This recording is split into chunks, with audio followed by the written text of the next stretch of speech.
Greetings, greetings, greetings, greetings. Happy rest day, happy Sabbath. For those of you who are observing this day, um, blessings and peace. Shalom, shalom, Shabbat shalom to you.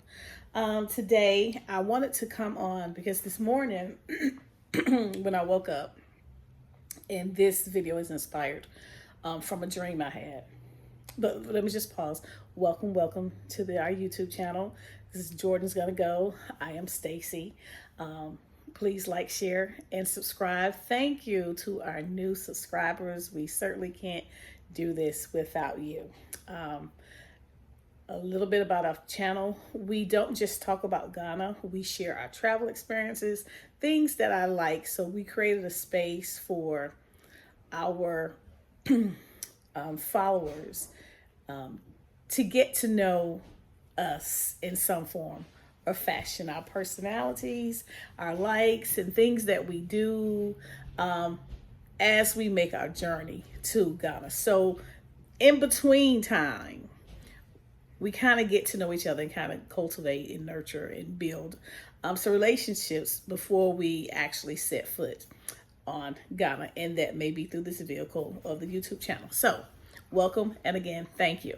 All right, now that that's done, so today's video is inspired from a dream that I woke up to this morning, and I call this dream Jeremiah 1 t-shirt. You'll understand better by and by. Stay with me. So that I won't hold you and exhaust you, I'll tell you a little bit about the dream. In the dream, something had took place in the land, in our nation.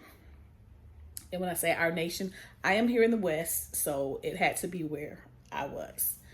In the dream, it was not a good space or place or time for people.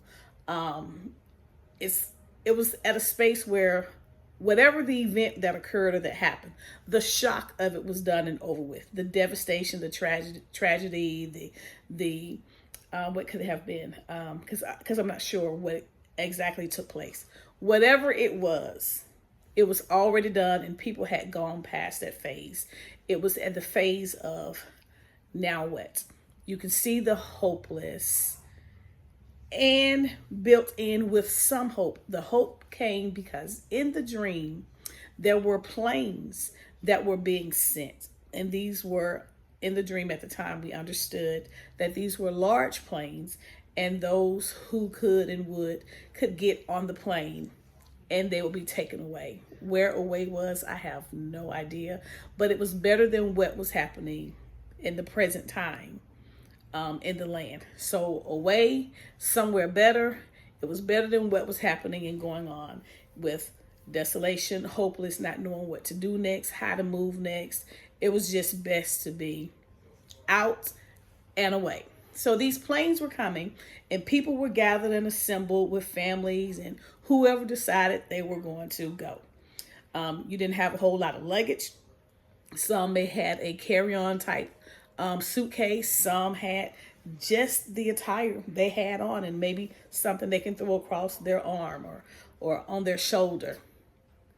So the planes arrive, and we discover that the planes are much smaller than what was anticipated. And as the word traveled amongst the group and the community, it became very clear and evident that everybody was not going to be able to board and get on this plane. And at this moment, whoever they is, I don't know, a list was compiled, and it was a selection. People were selected or chosen who would get to board the plane and leave. But you can tell that if there were families or groups that was gathered who were expecting to all board and leave and get out, it was very clear that some were not selected in the group or in the family. They were not chosen to go. So you can see and hear families and groups trying to decide, do I stay here? Do we stay back here with our family, with our loved ones? We were all supposed to go. But you're learning that everybody's not going to get to go. They weren't selected to get on the plane. It's just not enough accommodation for everybody to go. But some could get away, get free, while others were going to remain behind. So who do we leave behind? If mama can't go, son or daughter can't go. If husband can't go and wife can't go, what decision do we make? What do we do? So it was kind of like that going on. People had to make a decision on the spot and figure out what they were going to do. And I'll fast forward. But somehow I appeared in the dream, and I'm quickly walking to catch up to my group so that we can get to the plane. Thankfully, I was able to get on the plane. I can't identify if my husband, my children, but I knew it was some family member. I can't say who didn't go, who wasn't there, but it did feel like it was not my entire family. Brothers, nieces, nephews, things like that, aunts and uncles. But I cannot say who it was, but it did feel like some family and some people were there waiting. So I am away, and I quickly walking to try to catch up with my group. I'm not sure where I was. And someone recognized me, and they said, hey, got my attention. Hey, your dad's up there, over there, waiting for you with the Jeremiah 1 t-shirt on. And I was like, oh, okay. So I'm walking, I'm looking in the direction to identify my dad with the Jeremiah 1 t-shirt on. So as I'm walking in the direction that they pointed to, and I see this tall gentleman, dark skin, salt, pepper, hair, short fro, kind of with the black t-shirt on, purple writing. I read the t-shirt in my dream, I'm being mindful. Okay, read the t-shirt and see if it says anything that will jog a memory to what Jeremiah 1 say. What I know about Jeremiah is that Jeremiah was a prophet that who said it was like fire shut up in his bones. So I'm reading the t-shirt to see if anything from Jeremiah resonate or rings a bell.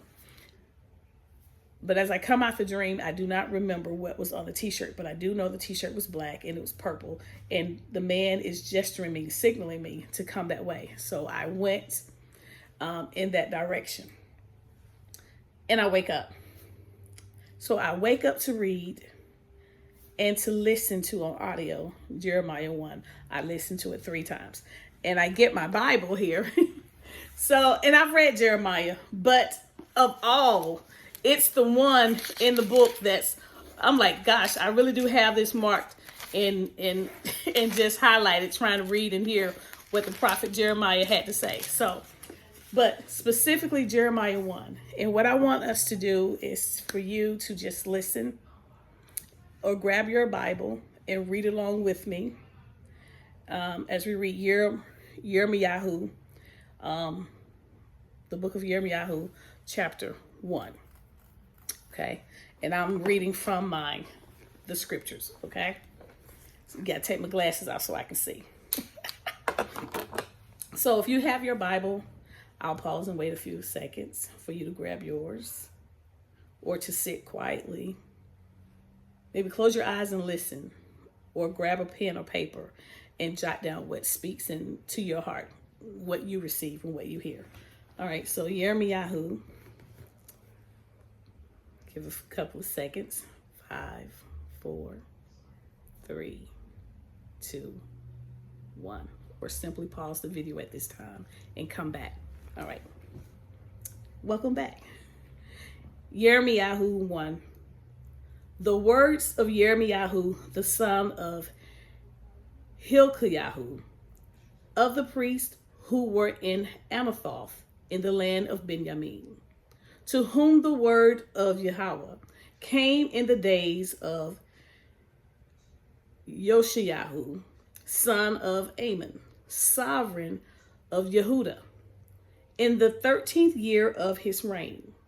And it came in the days of Jehoiakim, son of Yoshiyahu, sovereign of Yehudah, until the end of the 11th year of Tizkiyahu, son of Yoshiyahu, sovereign of Yehudah, until the exile of Jerusalem in the 5th new moon. Now the word of Yahweh came to me, saying, before I formed you in the belly, I knew you. And before you came out of the womb, I did set you apart. I appointed you a prophet to nations. And said Master Yahweh, see, I do not know how to speak, for I am a youth. And Yahweh said to me, do not say, I am a youth, but go to all whom I send you and speak whatever I command you. Do not fear their faces, for I am with you to deliver you, declares Yahweh. Then Yahweh put forth his hand and touched my mouth. And Yahweh said to me, see, I have put my words in your mouth. See, I have this day set you over nations and over the reigns, to root out and to pull down, to destroy and to overthrow, to build and to plant. And the word of Yahweh came to me saying, what do you see, Yirmiyahu? And I said, I see a branch of almond tree. And Yahweh said to me, you have seen well, for I am watching over my word to do it. And the word of Yahweh came to me a second time, saying, what do you see? And I said, I see a boiling pot, and it is facing away from the north. And Yahweh said to me, out of the north, evil is set loose on all the inhabitants of the land. For look, I am calling all the clans of the reigns of the north, declares Yahweh, and they shall come, and each one set his throne at the entrance of the gates of Jerusalem, against all its walls, all around, and against all the cities of Yehudah.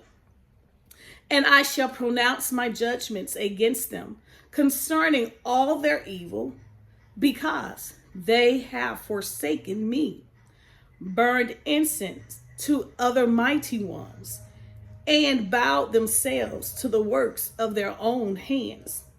Now, gird up your loins and arise, and speak to them all that I command you. Do not break down before their faces, lest I break you before them. For look, I have made you this day a walled city, and an iron column, and bronze walls against all the land, against the sovereigns of Yehudah, against her heads, against her priests, and against the people of the land. And they shall fight against you, but not prevail against you. For I am with you, declares Yahweh, to deliver you. May Yah add a blessing to the reading and the hearers of his word. Take this to the Father. Ask for clarification, ask for understanding, and ask how does this apply to my life, and what is my takeaway? What do I do with this word that was spoken this day? The prophets are speaking. Are we listening? Happy Sabbath.